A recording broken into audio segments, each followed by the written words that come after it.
स्वागत है आपका हमारे इस नए यूट्यूब चैनल में जिसका नाम है द लर्निंग सर्कल। दोस्तों जैसा कि आप सबको मालूम है मॉडल वर्ब पढ़ रहे हैं और मॉडल वर्ब के दोस्तों दो पार्ट यानी दो पिछली वीडियो के माध्यम से हम जान चुके हैं कि मॉडल वर्ब क्या होते हैं और मॉडल वर्ब के कुछ नियम भी हमने कंप्लीट किए हैं। आज दोस्तों इस वीडियो में हम बचे हुए जो भी मॉडल वर्ब हैं उन सबको कंप्लीट करेंगे। दोस्तों इस वीडियो को शुरू करने से पहले मैं आप सबसे रिक्वेस्ट करना चाहूँगा, यदि आप चैनल पर नए हैं तो कृपया चैनल को सब्सक्राइब कर दें और बेल आइकन को दबा लें।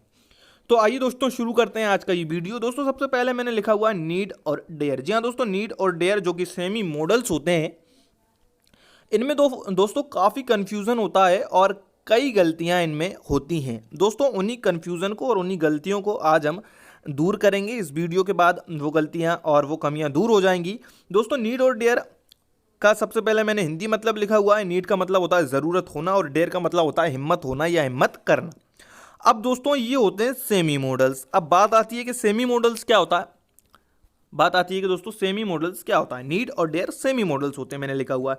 दोस्तों सेमी मॉडल्स का मतलब है, सेमी मॉडल्स का मतलब है कि ये मेन वर्ब की तरह भी लिखे जा सकते हैं यानी मुख्य क्रिया की तरह भी लिखे जा सकते हैं, और ये मॉडल वर्ब की तरह भी लिखे जा सकते हैं यानी कि सहायक क्रिया की तरह भी लिखे जा सकते हैं। अब दोस्तों नीचे मैंने इसकी परिभाषा भी लिखी हुई है। सेमी मॉडल्स अर्थात इनका प्रयोग मेन वर्ब तथा मॉडल वर्ब दोनों ही रूप में किया जा सकता है। अब दोस्तों मॉडल वर्ब हम पढ़ते आ रहे हैं, can, could, may, might, should, ये सारे मॉडल वर्ब्स होते हैं। मेन वर्ब दोस्तों जैसे कि गो, ईट, स्लीप, सोना, खाना, रहना, पीना, ये सारे दोस्तों क्या होते हैं, मेन वर्ब होते हैं। अब दोस्तों किसी भी मॉडल वर्ब के बाद हमेशा, किसी भी मॉडल वर्ब के बाद हमेशा मेन वर्ब आती है, मेन वर्ब आती है और मेन वर्ब की फर्स्ट फॉर्म आती है। क्या आती है, मेन वर्ब की फर्स्ट फॉर्म आती है। अब दोस्तों यही थोड़ा सा इनमें कन्फ्यूजन होता है। नीड और डेयर जो कि सेमी मॉडल्स होते हैं, कब ये मॉडल वर्ब की तरह लिखे गए हैं और कब ये मेन वर्ब की तरह लिखे गए हैं। तो आज दोस्तों वही हम कन्फ्यूजन दूर करेंगे। तो दोस्तों सबसे पहले मैंने दो एग्जाम्पल्स लिखे हुए हैं। ही नीड्स मनी, यहाँ पर ये इसको दोस्तों मैंने मेन वर्ब की तरह लिखा हुआ है। कैसे लिखा हुआ है, मेन वर्ब की तरह। नीचे लिखा हुआ है I need not learn Japanese, यहाँ पर दोस्तों इसको मैंने मॉडल वर्ब की तरह लिखा हुआ है। एक नीड को मैंने ऊपर मेन वर्ब लिखा हुआ है और एक नीड को नीचे मैंने मॉडल वर्ब लिखा हुआ है। अब दोस्तों सबसे पहले हम ये जान लेते हैं कि मॉडल वर्ब की तरह नीड और डेयर को कब लिखा जाता है, यानी कि किस तरह से नीड और डेयर का मॉडल वर्ब में प्रयोग किया जाता है। अब दोस्तों मैंने सबसे पहले एक डेफिनेशन लिखी हुई है। नीड और डेयर को मॉडल वर्ब के रूप में केवल इंटेरोगेटिव और नेगेटिव में लिखा जा सकता है। अब दोस्तों जब वाक्य इंटेरोगेटिव, जब सेंटेंस इंटेरोगेटिव हो यानी प्रश्नवाचक हो, और जब सेंटेंस नेगेटिव हो यानी नकारात्मक हो, तभी हम नीड और डेयर को मॉडल वर्ब की तरह लिख सकते हैं। यानी कि जब वाक्य में कोई नकारात्मक बात करी जा रही हो या प्रश्नवाचक किसी से प्रश्न पूछा जा रहा हो, तब वहां पर नीड और डेयर को मॉडल वर्ब की तरह लिखा जा सकता है। कैसे दोस्तों, वो भी अभी हम जान लेते हैं उदाहरण के माध्यम से। उससे पहले दोस्तों मैंने लिखा हुआ कि प्रत्येक मॉडल वर्ब के बाद वर्ब की फर्स्ट फॉर्म आती है। जी हाँ दोस्तों, हमको मालूम है, सबसे पहली वीडियो में भी मैंने बताया था कि मॉडल वर्ब के बाद मुख्य क्रिया की पहली फॉर्म, फर्स्ट फॉर्म आती है। अब दोस्तों जो मॉडल वर्ब होते हैं उनका स्ट्रक्चर क्या होता है, सब्जेक्ट आता है सबसे पहले, उसके बाद मॉडल वर्ब आता है, can, could, may, might, should, ought to, जो भी मॉडल वर्ब हो वो मॉडल वर्ब आता है। उसके बाद वर्ब की फर्स्ट फॉर्म आती है और उसके बाद क्या आता है, ऑब्जेक्ट आता है। इसी तरह दोस्तों यदि इनका नेगेटिव बनाना हो तो नेगेटिव में क्या करते हैं, सब्जेक्ट लिखा जाता है, उसके बाद मॉडल वर्ब लिखी जाती है, उसके बाद नोट लिखा जाता है, उसके बाद वही वर्ब की फर्स्ट फॉर्म लिखी जाती है और उसके बाद ऑब्जेक्ट लिखा जाता है। जैसे कि मैं एक एग्जांपल बोलूं, he can swim, he can swim, वो तैर सकता है। अब दोस्तों यहाँ पर ही सब्जेक्ट लिखा, कैन मॉडल वर्ब लिखा और स्विम वर्ब की फर्स्ट फॉर्म लिखी। इसी तरह इसका नेगेटिव बनाऊं तो he can not swim, he can't swim या ही कैन नॉट स्विम। अब दोस्तों कैन के बाद नोट लगाया, वो नहीं तैर सकता, तो दोस्तों यहाँ पर नोट लगाकर उसका मैंने क्या बना दिया, नेगेटिव बना दिया। इसी तरह दोस्तों नीड और डेयर भी मॉडल वर्ब्स होते हैं, लेकिन दोस्तों इस वाले स्ट्रक्चर में जो ऊपर स्ट्रक्चर लिखा हुआ है अफर्मेटिव यानी सकारात्मक वाक्य का, उसमें मॉडल वर्ब की तरह नीड और डेयर को नहीं लिखा जा सकता। यानी कि केवल हम नेगेटिव वाक्य में और इंटेरोगेटिव वाक्य में ही नीड और डेयर को लिख सकते हैं जब इसको मॉडल वर्ब की तरह लिख रहे हो। ठीक है दोस्तों, यहां तक आप समझ गए क्या। अब इनके कुछ एग्जाम्पल्स हैं, उनमें हम क्लियर करेंगे कैसे। मैंने सबसे पहले लिखा हुआ he dare not go there.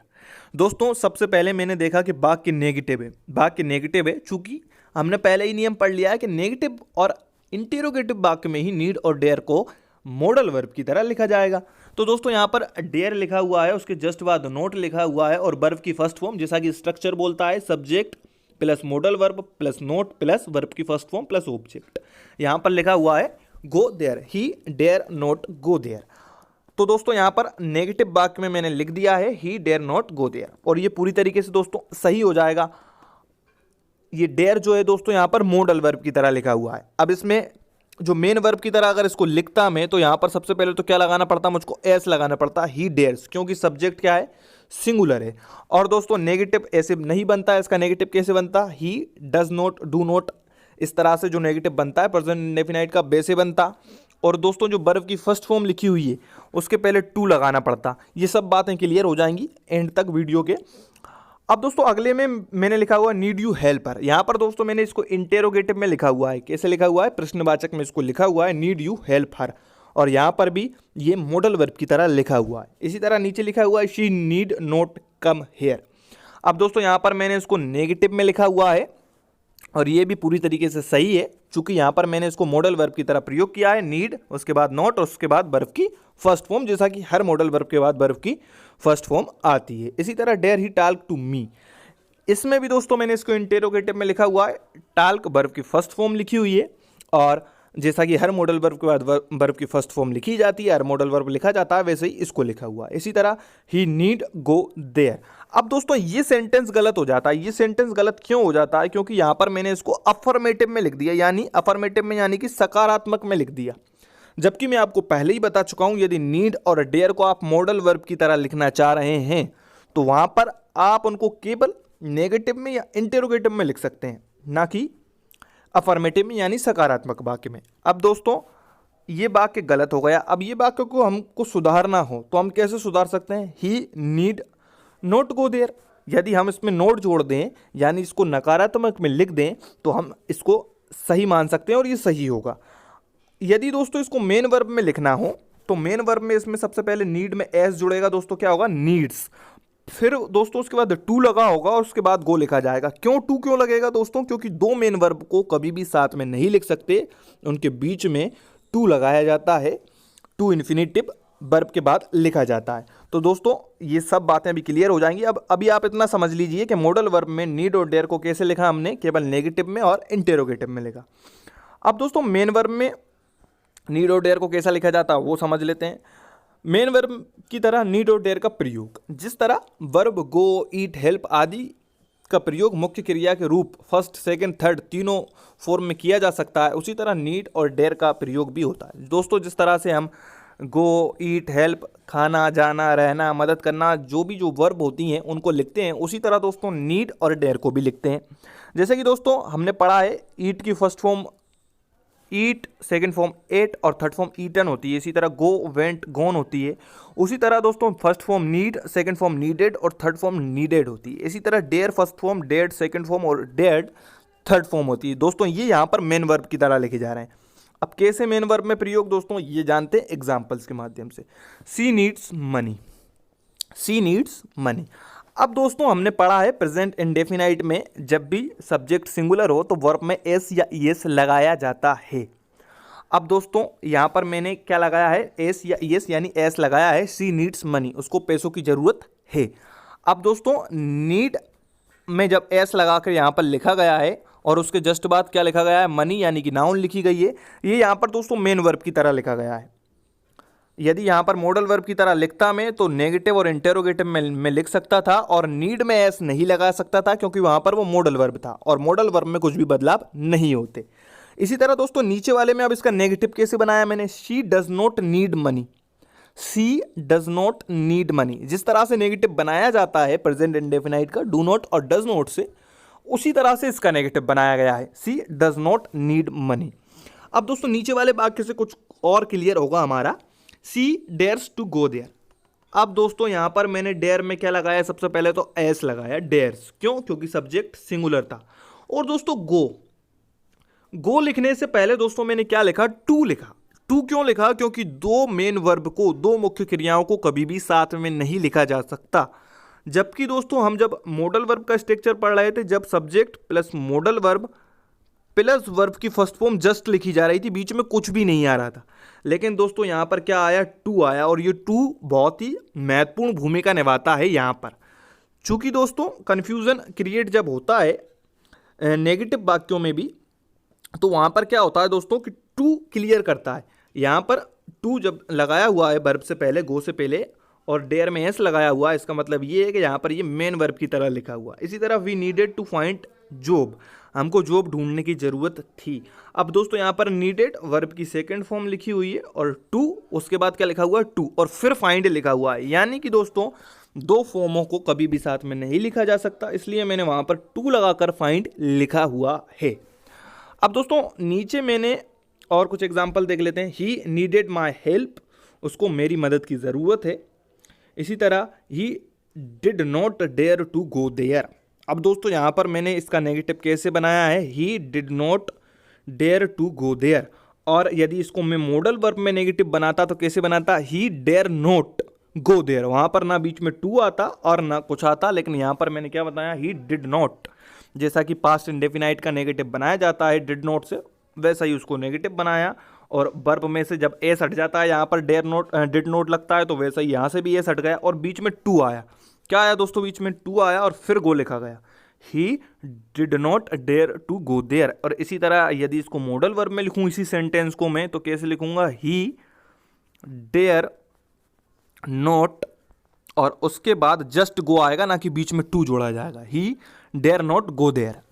समझ गए होंगे दोस्तों मॉडल वर्ब और इसमें थोड़ा सा डिफरेंस क्या था। अब दोस्तों एक सारणी में और मैंने समझाने की कोशिश की है, she need not come here.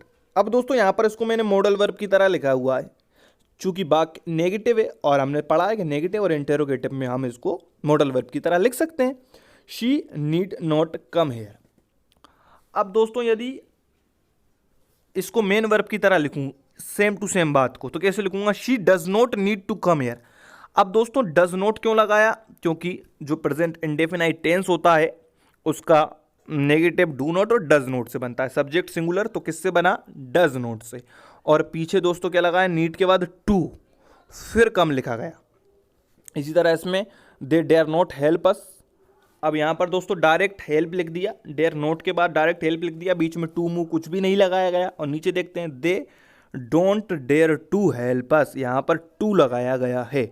तो दोस्तों आप समझ गए होंगे कब नीड और डेयर का मॉडल वर्ब की तरह लिखा जाता है और कब नीड और डेयर को मेन वर्ब की तरह लिखा जाता है। ये मैंने समझाने की दोस्तों कोशिश की है, मैंने पूरा प्रयास किया है आपको समझाने का।